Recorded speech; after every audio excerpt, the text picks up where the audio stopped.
Bonjour à tous et à toutes, ici Nicolas de Montréal. Re-bienvenue dans mon vlog. Il est près de 5h30. Ça a été une journée pesante et dehors il a fait sombre toute la journée. Il a neigé, presque de la pluie même. Et donc c'est comme une nuit qui finit jamais. À ce temps-ci de l'année en tout cas. Tout particulièrement parce que on est près du solstice d'hiver, donc c'est le moment de l'année où les nuits sont les plus longues. Et bon, vous l'avez vu, je vais voir le Golden Hour à 3h30. Ça veut dire que le soleil se couche vers 4h, 4h15. Et vraiment, waouh! Et aujourd'hui, je dois dire, je l'ai senti plus que d'habitude, peut-être. Je me suis senti fatigué. Et c'est lourd, il n'y a pas de lumière. Et même si je vais dehors, j'aurai pas plus de lumière. Donc il n'y a aucune lumière, il fait noir super tôt. Et bon, dans un certain sens, je peux comprendre pourquoi le Québec a un des taux les plus élevés de suicide au monde. C'est quand même important de le noter, le Québec est un endroit où les gens se suicident beaucoup. Et c'est un pays de froid. C'est presque 5 mois de l'année où il fait froid comme ça. Et là, ça fait 2 semaines. Ça nous a foncé dedans comme un camion. Et ça l'a pas... on n'a pas eu vraiment des journées où il n'a pas fait froid depuis 2 semaines. Parce que l'hiver, c'est pas toujours froid. Il y a des belles journées en hiver, des journées où il fait relativement chaud. C'est pas comme l'été, bien sûr, mais c'est des journées où c'est plaisant d'être dehors. Mais là, depuis 2 semaines... Et moi, je suis même pas allé au gym encore. Depuis 2 semaines. J'ai pas le goût de sortir maintenant ce soir. C'est froid, c'est noir, c'est vraiment déprimant. L'été, je vais au gym à 8h des fois et il fait encore soleil. Donc c'était une journée plutôt difficile au niveau énergétique parce qu'il n'y a pas moyen de se recharger, à part aller dormir. Bon, je peux aller dormir, mais je peux pas aller dans mon jardin comme l'été, manger un melon au soleil, recharger ma batterie. Non, ça fonctionne pas. Et c'est juste le début de l'hiver. Le Québec, vers la fin de l'hiver, c'est le moment le plus difficile pour beaucoup de gens. Il y a des dépressions. Et c'est compréhensible au niveau physique de manquer de soleil. Moi, c'est une des raisons pourquoi je veux déménager bientôt. Et je vais déménager en hauteur, donc 8e étage et plus. C'est que je veux du soleil. Là, j'en ai marre. J'en ai marre de ne plus avoir de lumière. Parce qu'ici, il n'y a jamais de lumière dans ma maison. La manière que c'est fait, il y a peut-être un 15 minutes de lumière dans la cuisine, mais vraiment, c'est un petit rayon qui se déplace comme ça. Rien à voir avec du soleil. Dans mon ancien appartement, avant, je demeurais sur Saint-Laurent, dans un 3e étage. J'étais inondé de lumière, du matin au soir. Et c'était cool. J'avais presque une jungle dans la maison. À ce moment-là, je faisais pousser du tabac, je faisais pousser plein de plantes. Le San Pedro, il vivait très bien. Alors qu'ici, vraiment, il y a une sorte de plante qui fonctionne dans la maison. Les autres finissent toutes par mourir.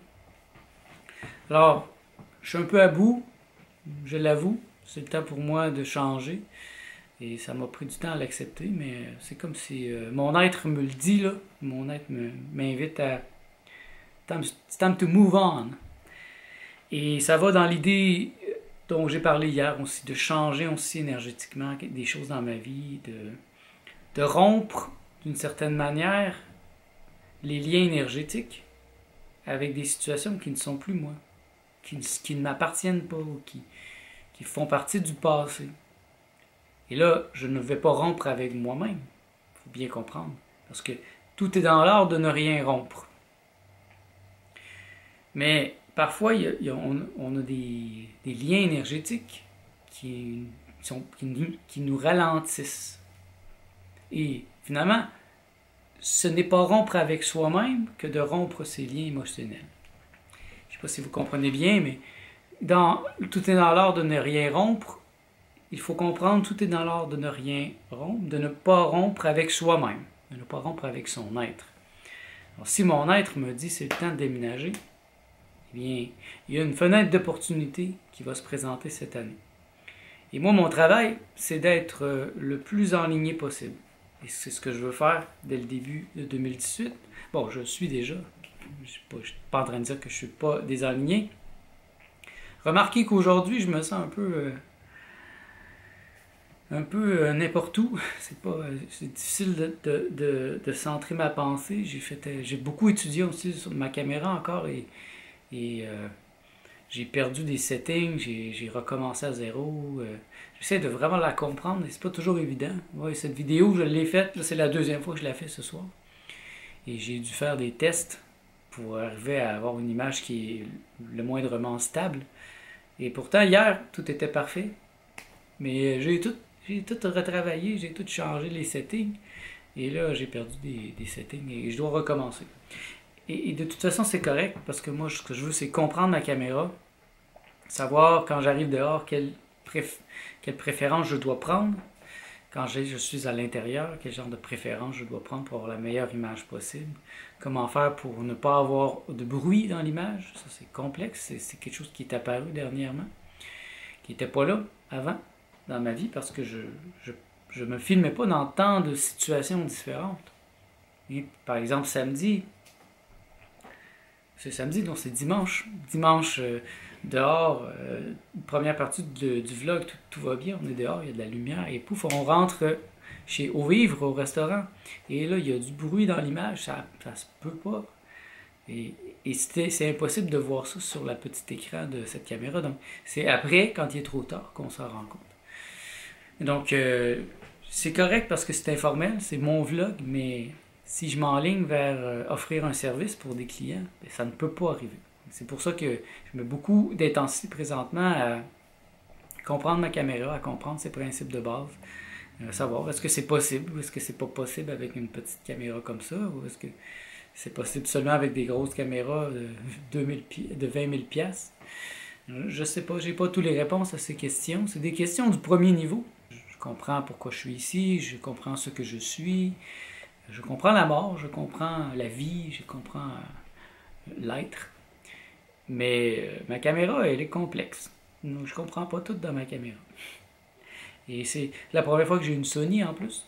Moi, jusqu'à maintenant, j'ai eu une Canon. Donc, je dois tout réapprendre. Le menu est totalement différent. Alors ça, c'est de la petite cuisine sur comment faire ce vlog. Et je vous invite à le faire, vous aussi, à tester vos capacités à faire un vlog parce que on apprend beaucoup. Et moi, je peux dire que j'apprends beaucoup. J'apprends beaucoup de Martha et j'apprends beaucoup du fait que je peux me renouveler. Et j'ai cherché à me renouveler parce que sans cesse dans ma vie, en tant qu'artiste, j'ai cherché à me renouveler, à aller vers d'autres formes d'art. Et la vidéo, c'est nouveau et ça m'inspire beaucoup. Il y a des moments magiques présentement, c'est incroyable, comme samedi, lorsqu'on est sorti du métro Mont-Royal, et là, soudain, il y avait du soleil, un beau soleil, et le soleil passait à travers les arbres, et les arbres étaient rouges, avec la neige qui tombait en poussière, et c'était comme doré, c'était merveilleux. Je l'ai capté, cette beauté, et je pense que vous pouvez la sentir, mais quand on était sur place, c'était encore plus beau, parce que c'était vrai. Et je deviens un chasseur de beauté. Ça me rappelle quand je faisais beaucoup de dessins d'observation. J'étais comme ça, j'étais très attentif aux détails. Je m'assisais dans les cafés, je dessinais les gens, je cherchais les points de vue particuliers, les belles choses. Et ça, je l'ai perdu un peu avec la musique et l'écriture. Et là, ça revient en force. Quand je marche dans les rues avec ma caméra, je suis à l'écoute, je regarde, je cherche les belles choses. Et je trouve des belles choses. C'est pas vrai que la ville, c'est terne et c'est pas beau. Et je l'ai démontré dernièrement. Et je vais continuer de le faire. Et moi, je veux rendre hommage à Montréal. Je suis amoureux de Montréal.